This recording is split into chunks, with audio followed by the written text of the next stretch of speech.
글로벌 외신을 전하는 외신 인사이드 시간입니다. 저 개인적으로는 지난 3주 동안 기다려왔던 시간이기도 합니다. 현예슬 여신을 보기 위해서. 반갑습니다. 네, 반갑습니다. 안녕하세요. 그 사이에 진짜 이뻐졌다. 이번 주에도 다양한 외신 소식이 준비가 되어 있는데요. 한 주 동안 저희 연합인포맥스 단말기에서 클릭수가 가장 많았던 외신 탑5 먼저 5위부터 설명해 드리도록 하겠습니다. 5위 기사는 파이낸셜 타임즈지 기사였는데요. 유령 도시와 버려진 도로로 중국에서 지난 5년 동안 투자의 낭비 금액이 무려 7천조에 이른다라는 내용의 기사였습니다. 중국 정부의 부양 정책과 건설 과잉으로 인해서 2009년 이후 낭비된 투자 규모만 해도 무려 7천조에 이른다라고 하는데요. 낭비된 투자의 대부분이 주로 자동차 산업과 철강 산업에서 이루어졌다고 합니다.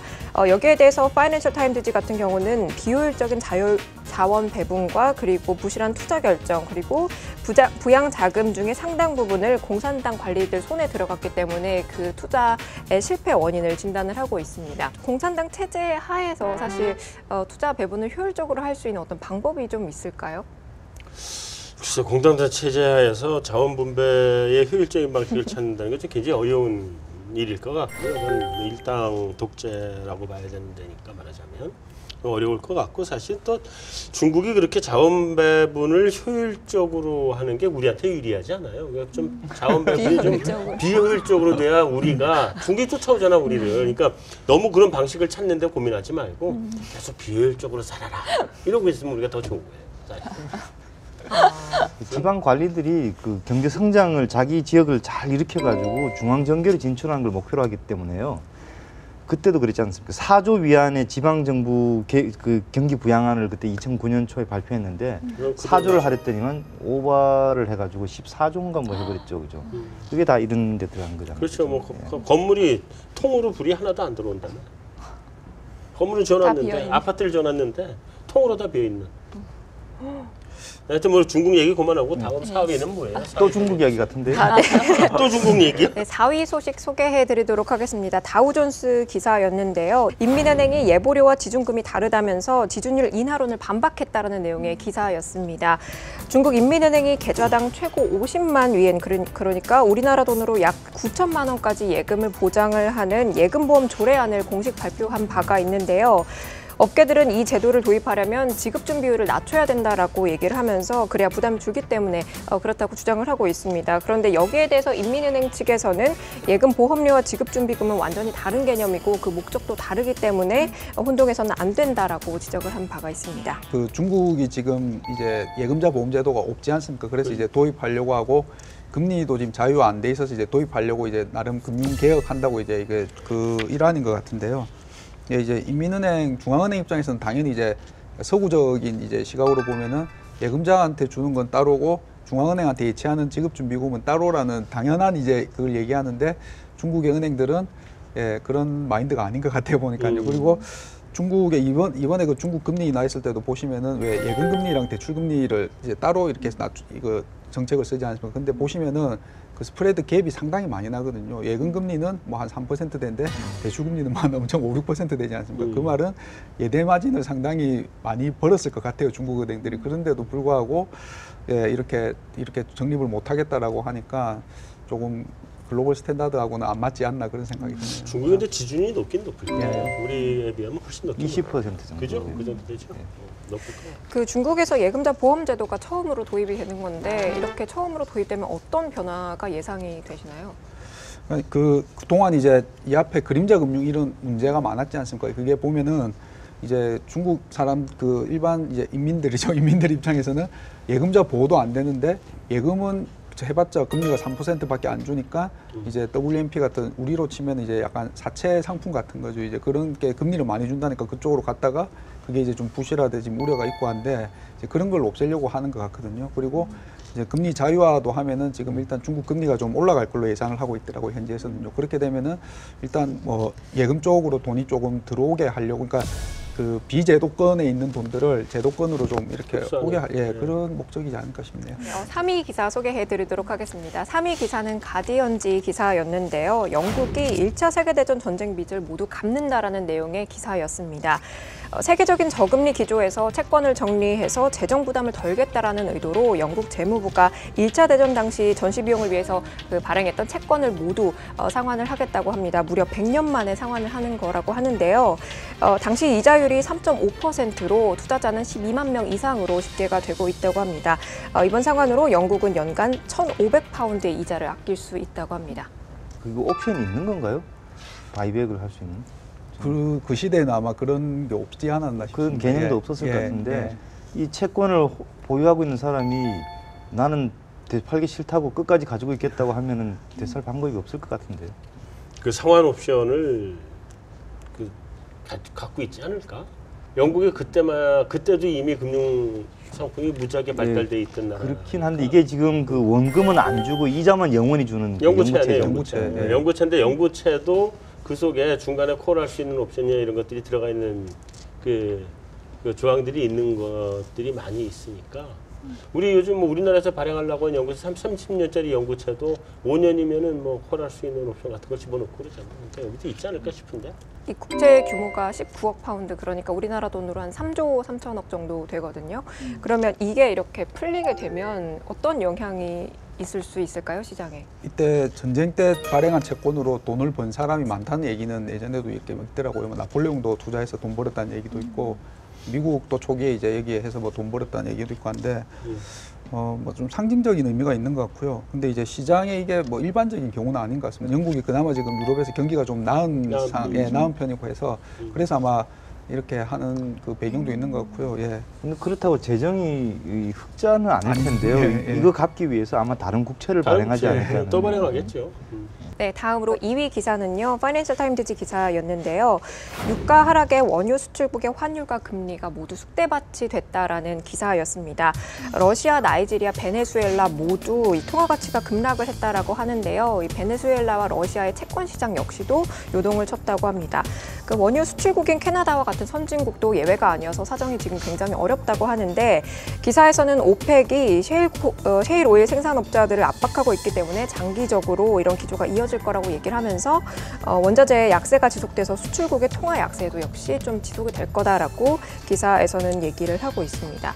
저는 좀 궁금했던 게 사실 그 이번에 오일 때문에 수출국 피해가 굉장히 많다라는 기사를 되게 많이 봤거든요. 그러면 반대로 생각을 해보면 수입국에도 좀 어느 정도 혜택이 있을 것 같은데 어때요? 그 수입국이 이득을 보는 그런 지표가 좀 나왔나요? 일단 얘기하세요. 사실 지금 산유국에 너무 포커스가 맞춰져서 그렇지 사실은 좋은 얘기잖아요. 뭐 일단 비용이 드는 게 줄어드는 거고, 그렇죠. 특히 뭐 최근에 IMF 총재도 경제에 어쨌든 뭐 승자와 패자는 있지만 긍정적이다라고 얘기도 했고요. 실제로 지금 동남아 국가들은 굉장히 이익이 되는 국가들이 많아요. 그러니까 그렇죠. 에너지 보조금 지급하는 나라들이 많았는데 특히 인도네시아 같은 경우는 3.3% GDP의 3.3%를 이제 보조금으로 지급을 하고 있었는데 유가가 떨어지면서 이제 이걸 없앨 수 있는 그런 기회가 생겼대요. 개혁을 할 수 있는. 뭐 그 외에도 태국도 마찬가지고 동남아시아 대부분의 국가들은 말레이시아 정도 빼고는 다 긍정적이라고 봐야 될 것 같아요. 그러니까 산유국도 사실은 저기 그 슈퍼 사이클이 천년만년 갈 줄 알고 좀 방만하게 사실은 했던 측면이 있지 않습니까? 그 2000년대 들어가지고 이 금융위기 때 직전까지 많이 묻다 아닙니까, 사실은. 이제 그런 게 있어요. 그러니까 일단 휘발유 값이 떨어졌잖아. 살기 맞아요. 편하죠. 뭐 차를 운전하는지 모르겠지만 휘발유 값 떨어지니까 비용이 좋게 들어가잖아요. 그걸 보고 뭐라 그러면 이제 경제학 용어로 교역 조건이라고 그러거든요. 텀스 오브 트레이드라고 하는데 산유국을 제외하고 나머지 대부분의 나라들은 행복해졌다. 그러니까 그 기존에는 돈은 내가 벌었는데 쓰기는 산유국이 썼거든. 근데 지금은 내가 번 돈보다 더 많이 내가 쓰게 될 수 있는 그런 여건이 조성됐다고 생각합니다. 네, 한 주간 클릭수가 가장 많았던 외신 탑5 대망의 1위 기사 소개해드리도록 하겠습니다. 1위 기사 역시 파이낸셜 타임즈 기사였는데요. 일본의 양적 완화는 가장된 엔저 정책이었다라는 내용의 기사였습니다. 일본의 양적 완화가 결과적으로 엔화의 가치를 떨어뜨려서 수출 활성화에만 그쳤다라고 얘기를 하고 있는데요. 사실 수출 밖의 분야에서는 미미한 효과밖에 볼 수 없었다라고 얘기를 하면서 지난 3분기 수출 지표만이 유일하게 건강한 지표였다라고 기사에서는 전하고 있습니다. 일본의 양적 완화로 인해서 통화 전쟁이 한층 격화되는 양상을 보였다라고 이야기를 하면서 이에 대해서 영국의 시장 조사 업체 같은 경우는 97년도에 아시아 외환위기 직전과 유사한 환경이 조성될 수 있다라고 이 기사에서는 전하고 있습니다. 파이낸셜 타임즈 바보 아니에요? 2년 전에 우리는 알고 있었던 걸 이제 뭐 무슨 새로운 사실을 발견한 것이냐. 아마 1위를 한 것도 그 어이가 없어서 클릭을 무슨 내용인지 해서 뭔가 그렇게 새로운 된 게 혹시 뭐 혹시 뭔가 뭐 다른 게 뭔가 있나 해서 참 어이없습니다. 아까 수출도 물량 기준으로는 박사님 거의 안 말씀하신 늘었다고 대로, 그러셨고 마지막에 영국의 시장조사 업체가 이야기했던 부분, 그러니까 그 외환위기 직전과 유사한 환경이 조성될 거다라는 그런 경고에 대해서는 우리나라도 당시 97년도에 외환위기 겪었었잖아요. 그러면 그거에 대한 위험성은 없는 건가요? 근데 그 얘기는 이제 너무 그냥 뭐랄까 상황을 좀 비슷하다고 엮으려고 하는 좀 약간 억지적인 측면이 있어요. 그러니까 95년 4월부터 그 일본 엔이 약세로 가기 시작해서 그때 왜 80엔에서 79 잠깐 들어갔다가 그렇죠. 70대가 그게 이제 120엔대 후반까지 막 올라가서 그 꼭지를 찍은 게 97년 여름이거든요. 그러면서 이제 아시아 외환위기가 발생하면서 모든 일본의 노력이 허사로 돌아가면서 와르르 같이 다 무너져 버렸는데요. 만약에 지금 뭐 태국이라든가 인도네시아 같은 나라가 외환위기가 발생한다 그러면 진짜 아이러니하게도 그 역사가 반복될 수는 있습니다. 근데 글쎄요, 그때에 비해서는 지금 우리나라 같은 경우에는 훨씬 경상 흑자가 지금 튼튼하기 때문에 그때랑은 좀 다르지 않을까 하는 생각이 듭니다. 제가 외신 소식을 한 가지 이렇게 소개해 드릴 때마다 패널분들 모두 께서 정말 끊임없이 말씀을 계속 해주셔가지고 저는 화수분이라는 단어가 생각이 나는데요. 이런 비유적인 표현을 쓴 사례가 한 가지 더 있습니다. 바로 이번에 EU 위원장인 그 융커 집행위원장이 내놓은 정책을 두고도 여러 가지 비유적인 표현이 쓰였는데요. 예를 들어서 뭐 연금술사다, 물부르기다, 그리고 심지어는 성경의 한 구절까지 사용이 됐어요. 뭐 예를 들어서 빵과 물고기의 기적이다라는 그런 오병이요? 예. 그런 표현까지 썼는데 관련 기사 이코노미스트 기사를 가지고 왔습니다. 유럽의 위대한 연금술사라는 제목의 기사였는데요.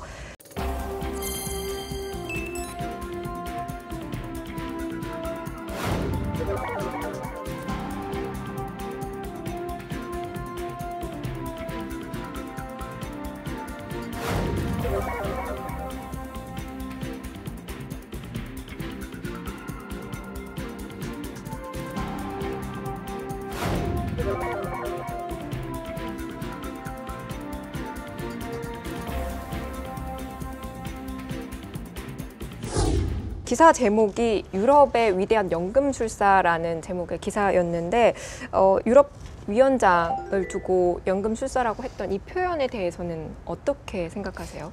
비꼬는 게 아니라 진짜 진심인 거죠. 비꼬는 거 같아요. 비꼬는. 네, 비꼬는 거예요. 약간 그거는 같아요. 그러니까 돈도 별로 없으면서 뭘 해보겠다고 돈도 없으면서 하는데. 한거막 크게 가겠다 그러니 이게 이제 연금술사가 그 제일 그래도 그럴 듯한 게 계란 노른자를 금으로 바꾼다. 이게 색깔이 비슷해서 제일 유사했던 비슷했던 거 아닌가? 색깔은 비슷하잖아. 근데 어느 정도는 이해는 돼요. 왜냐하면은 지금 1930년대 대공황 직후에 케인즈가 내놨던 처방은 정부가 돈 쓰라는 거였잖아요. 민간이 돈을 못 쓰니까. 근데 지금은 정부가 돈을 쓸 수 있는 여력이 없는 것 같아요. 그러니까 돈 있으면 쓰면 좋겠지만 다들 정부 자체가 빚더미에 지금 올라 있기 때문에 그래서 아마 그럼 누구 돈을 써야 되냐? 결국은 민간이 여유 있게 가지고 있는 돈들이 있으면은 써야 된다. 그렇게 생각하는 것 같고요.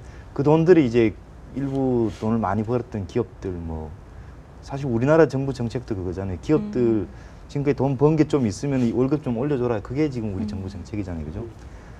그 세계 경제의 어떤 큰 정책의 흐름이 기업들 돈을 첫 씨는 정부가 탈 테니까 거기에 붙는 거는 기업들 좀 붙어봐라 이렇게 하는 것 같은데 성공 여부 자체는 아직은 잘 모르겠습니다. 이게 잘 될지는. 우리도 펀드 같은 게 정부가 이제 시드머니 내고 모태 펀드를 만들어 놓고 그 외에 이제 펀드를 만들어서 운영하기도 하고 하잖아요. 그러니까 예. 그런 방법들이 금융시장에서 사실 사용하는 방법들인데 이게 문제는 이제 그런 거죠. 이게 EU의 태생적인 그 문제예요.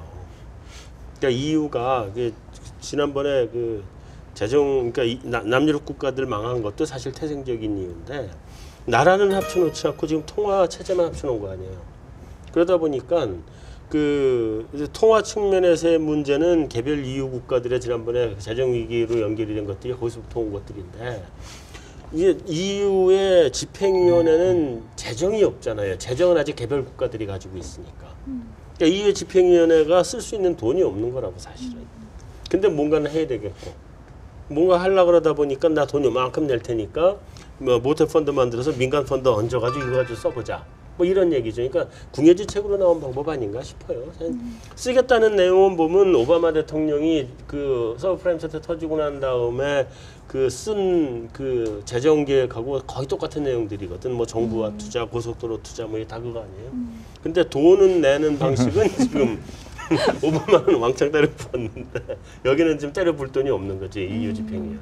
그러니까 자기 예산권이 없으니까. 이분이 그 룩셈부르크 출신 이제 분으로 알고 있는데요.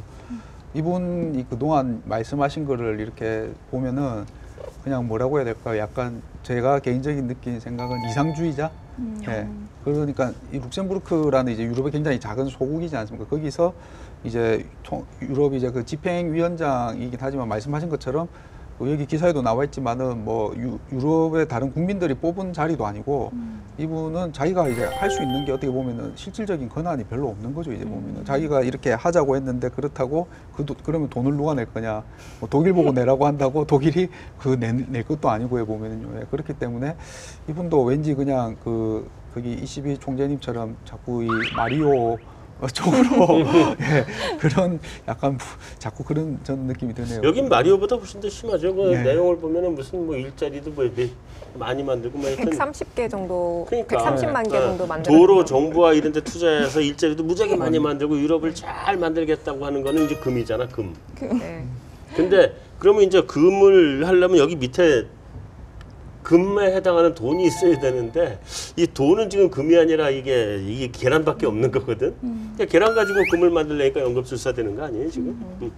네, 그래서 지금 210억 유로의 지금 공적 자금이 있는데 나머지 그 민간 자본 유치는 어떤 방식으로 할 수 있을까요?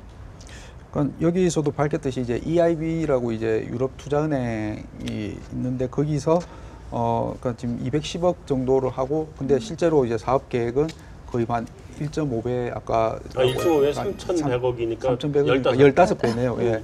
근데 그냥 우리나라 같은 경우도 예를 들면은 정부가 1조를 내놓을 테니까는 민간들 보고 15조를 투자하라고 하면은 글쎄요 민간에서 이걸 했을 때 돈을 벌 수 있겠다 싶은 생각이 들어야 하는 거지. 예. 그리고 여기가 뭐 강제 구속력이 있는 기관이 아니다 보니까 현실성이 조금 그러니까 낮은 결국은 것 같습니다. 어떤 투자를 잘 만드냐 그런 것도 네. 중요하겠네요, 그죠? 이런 게 성공하려면 두 가지 요인이 있는 것 같아요. 하나는 사업 자체가 수익성이 있어야 된다. 그다음에 수익성이 없으면 정부가 보전을 해줘야 된다. 이거예요. 그게 정부 보전이 하나 있고 두 번째 투자금이 사업이 이게 정부가 된 돈은 최악의 경우에 다 까먹어도 암만 않겠다 이렇게 돼야 되거든. 그래야 이제 10% 되고 나머지 90% 채워라 그러면 90%가 수익성이 담보가 되니까. 근데 그 두 가지를 만들어낼 수 있을지 모르겠네요. 정부가 보전 방식을 해줄 수 있는지. 그러니까 고속도로 지어놓고 자동차가 100대는 지나가는 걸로 사업 계획을 썼는데 50대밖에 안 지나가면 나머지 50대 통행료를 정부가 보전을 해주거든. 그러니까 그거를 EU 집행위원회가 할 예산이 있나? 없을 것 같은데. 구체적인 계획을 알아볼 필요가 없을 것 같네요, 그래서. 갑자기 확 추워졌어요. 너무 추워요. 네. 거기다가 그 현예슬 여신이 지난주까지 안 와가지고 난 더 추웠어. 사실. 지난주까지는 따뜻했잖아요. 근데 체감온도는 지난주나 이번주랑 똑같은데? 이번 주 훨씬 따뜻한 것 같은데? 아이고, 또 악플 달리고. 네. 사모님이 이거 안 보시나 봐요. 맞아, 안 보시는 절대 것 안 같아요. 봅니다. 네. 하시는지 모르실 것 같아요. 절대 안 봅니다. 네. 자, 마무리하죠. 뭐, 이 정도로 끝? 네, 수고하셨습니다. 네, 다음 주는 고맙습니다. 좀 우리 따뜻하기를 바라봅시다. 네, 수고하셨습니다. 수고하셨습니다. 고맙습니다.